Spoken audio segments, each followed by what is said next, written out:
Hello and welcome back to the Irish Racing YouTube channel. Another episode of Emma's Eyecatchers in association with Tony Bet. I suppose as attention moves more and more towards the jumps, but still Breeders' Cup in 2 weeks' time. And it's a really exciting one, I suppose, for us Irish and UK fans who've seen him plenty this year. City of Troy's bid to become the first ever Aidan O'Brien trained winner of the Breeders' Cup Classic. So going to chat a bit about Aidan's history in the race, share a bit of insight that we got from Aidan on a recent stable tour as well. So hope you enjoy the video and let me know in the comments what you think about City of Troy's chances in Del Mar in a few weeks' time.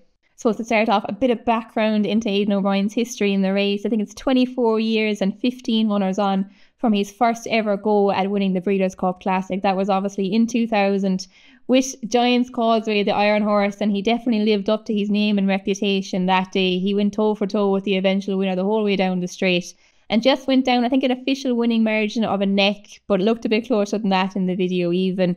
Galileo was next then in 2001. He was coming into this on the back of a memorable battle with Fantastic Light in the Irish Champion Stakes. Similar to City of Troy then, he went to Suddle for a racecourse gallop, but I suppose dissimilar to City of Troy. They reported he actually didn't work that well in Suddle that day, but still went to Belmont Park, just looked to struggle a bit with the early pace on the dirt, first time on the dirt against those type of horses. He never really was able to get involved in the race. But interestingly, I was lucky to interview Aidan a few weeks ago and he made some pretty, I suppose, noteworthy comments when comparing the Galileos and the Justifies. Most horses, if you overdo them, they won't want to go there again the next day. But Galileo was different and all his progeny are different. They seem to forget about yesterday and look forward to tomorrow. And if you want to do it again, I'll do it again, you know. So it's the determination, what's inside in them, what you can't see with your eye, what makes them very different, we always felt. And you compared him to Justify after Contend for one, of course. Do they have similar characteristics in their stock? Yeah, very similar. Justifies are like that, but they have a little bit more class.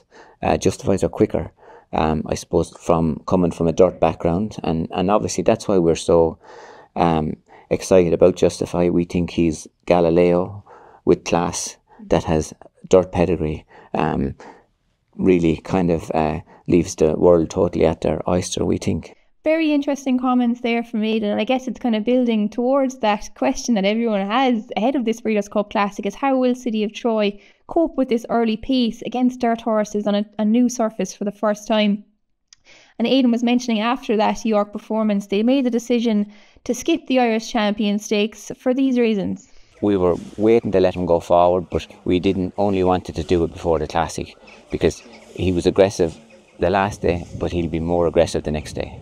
You know, so when he was let go forward, and we didn't want to do that until very late because of what happened in the Guineas, you know, so we were and Ryan went forward, but he still went forward with kind of controlled aggression, if you know what I mean, you know, but I know him the next day, now he will hit them gates, you know, he'll want to go the next day. So when he did it in York, then if he hadn't did it in York, he could have ended up going to Leopardstown, but he's after doing it now, and we wouldn't want to do it again in a big race, you know what I mean, have to be different. And we think what he did was going to set him up well for America, we think. Sounds as if City of Troy is going to be ready to jump like a coiled spring out of the gates in Del Mar, but big names have gone and failed in the past. We mentioned Giant's Causeway, Galileo, Rip Van Winkle, Hawkwing, just to name a few of them. Look, I'm hoping City of Troy can make history. He's a horse I'm a massive fan of. But yeah, it'll be interesting to see it in a few weeks' time. Again, let me know in the comments below what you think of City of Troy's chances in Del Mar, and I hope you enjoyed the video.